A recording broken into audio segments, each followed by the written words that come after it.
All right, Donald back again, Fraternity Canine. I want to bring y'all another video. As of lately, I've seen a lot of people with just be wearing prong collars on their dogs, and I really want to specify and explain like the different uses that I use different collars for, and the reason why, right? And some of the pros and cons. And so let's just jump right into it, right? So first, I have a slip lead, right? If you guys can see this right here, slip lead. The name says, I slip this right over the dog's neck, slip it in. And I don't use this as a training collar. This is more of a, when I want to take the dog maybe from place to place real quick, I'll use one of these, right? So it's easy to transport. It doesn't really serve a purpose when it comes to training. Maybe I might use some leash pressure, and that's something else that I'll talk about another time, but I might use this for that.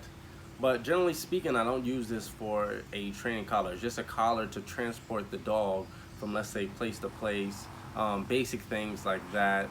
I don't really do too much with it, right? So that's the slip lead. I actually have a few of them over here, but that's generally what that is, right? Then we have the flat buckle collar. So this is like, most people have like a flat buckle collar on their dog. It's like a general collar. I like it. The thing I don't like about it really is that it starts to choke the dog, especially when dogs pull, especially puppies, right? So I don't like to use this for puppies because they pull a lot, really. And, for motivating them, I want them to pull. It's just that when it comes to this, they can end up choking themselves, right? So anything like a flat buckle collar or like a choke chain, I don't want to use, because what happens is it presses, as the dog is pulling forward, it presses against the dog's trachea. And that's when you get the dog gagging and choking and, really like, they look like they're dying. It's so dramatic, but yet these type of collars end up choking them, and it puts a lot of pressure on their trachea. So that's the flat buckle collar, right? So like I said, dogs pull, that ends up choking them. So what I use instead is a harness. Now there are many different harnesses. This is just one. Let me just get this thing untangled for you guys. So this is just one harness, right? And this is where the dog's head would be. This is where the dog's rear end would be. And this would be something I would use with a dog for something like restrained recalls. I would use, which is just basically another word for come, the come command. I would use this for when a puppy is young and it's pulling a lot. I would use a harness because we might not be at the stage of teaching them how to walk properly on a leash. We might have to go over some other things, and we don't want to restrain them or restrict them so early on. So I just put a harness on and encourage them to pull, because we want to motivate puppies. We don't really want to restrict puppies right away, right? So this is the harness. Okay.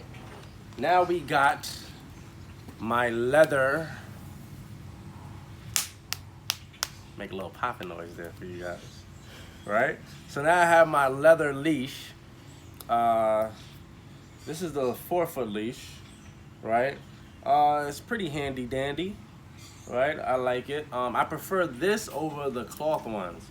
For number one, the cloth ones get so dirty so easily, and these ones you could just clean. It's not a big deal. And just the handling of it and the whip, right? It's just much better than the, let's say, the nylon leashes. So let's get into the next thing I'll use, which is my long line, right? So generally I'll use this with puppies, yeah. I'll use this with older dogs too. This is probably like I want to say 20, maybe like 20 feet or something like that. It goes across, right? So this is what I use for like distance, right? I use this for when I wanted to get a dog to come from, let's say, 20 feet away. and I want the dog to still be able to come, but I still want to have some type of control. I don't want him to not have to listen to me because he's 20 feet away, right? So this is the first stage with that, right? So I don't immediately go to off leash. I'll put a long line on him, so I'm still able to control the situation, yet he's still a distance away, so I'm still able to control him, and he still recognizes that, hey, even though I'm 20 feet away, I still have to listen to this guy being me, right? So that's the long line. Now we get into the prong collar, right? Now look at this big scary thing, right? A lot of people look at this thing and they're like, oh, this thing looks scary.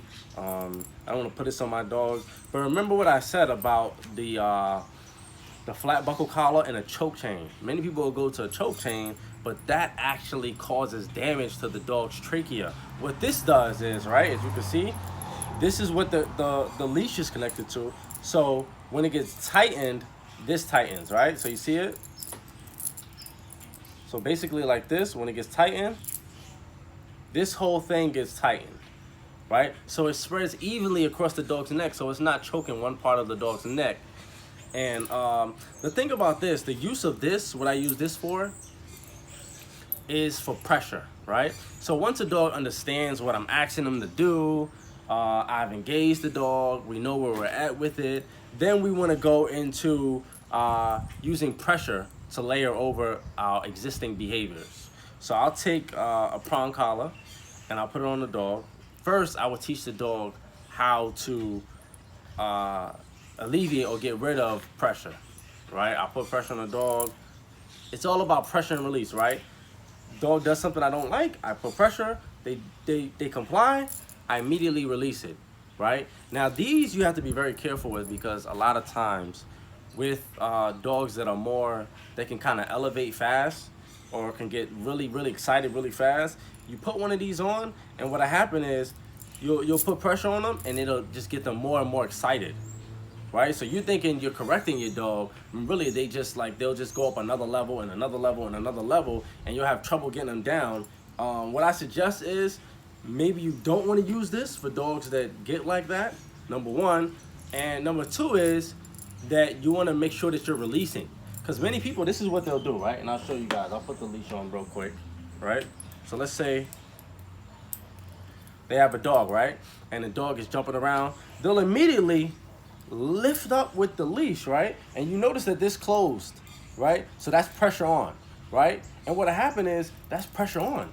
The dog feels this and it doesn't know how to get rid of pressure because they tried to comply with you, yet you still hold the pressure. So what I do is release, right? Let the leash go, release, right?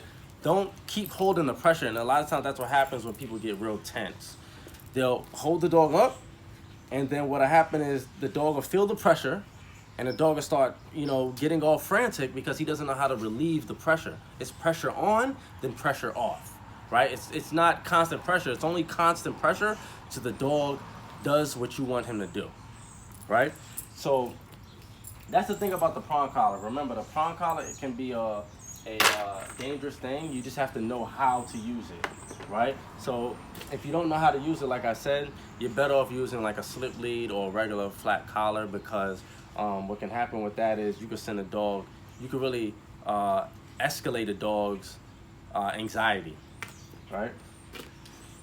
So the last and final thing I want to talk about, the controversial, dun dun dun dun, e-collar, right? So here I got Dogtra. I like Dogtra. I tried the Mini Educated too. I just like Dogtra. Don't know other way to put it. I just like Dogtra, right? So let me just show you guys real quick. So the e-collar has a transmitter, receiver, and basically the thing I like about this is that the dog can be 40 feet away, 50 feet away, and he's thinking like, oh, I'm away, you can't get me. You still have to listen, right? And this is how we train dogs and teach them that you could be 50 yards away, you still have to listen with this thing right here. And of course it can be misused, yes. If you don't condition a dog right, It can be misused, but at the same time is if you know how to use this right, it can be effective, right? It can be effective and this is another form of pressure. When we talk about the prong collar, we talked about pressure, and I probably have to make a video about pressure because a lot of people probably are not gonna really know what I mean when I say pressure. Just something that the dog doesn't like, right? So this right here is good for pressure from a distance, far away, right? You don't have a leash. My long line, I don't want it to go all the way from here to 50 yards away. What use is that? It's 50 yards, it's a long leash, you know, it's not gonna work, right? So in those cases, you use one of these, right?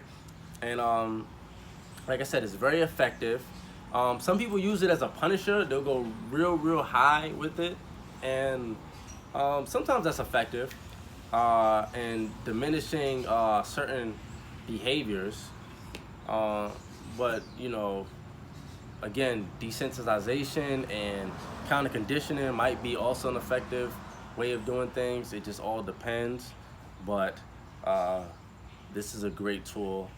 Don't be scared because it's electronic. Find out how it works first before you make judgment on it, and understand that everything can be used for the bad, right? But it can also be used for the good. You just have to know what you're doing, right? So, and that's all I'm gonna leave you guys with. If you have any questions, I do training sessions, one-on-one sessions. You guys have any questions, you can hit me up on fraternityk9@gmail.com, and we can talk more. But other than that, like, comment, subscribe, and I'll be back with another video for you guys, bringing some dog training tips.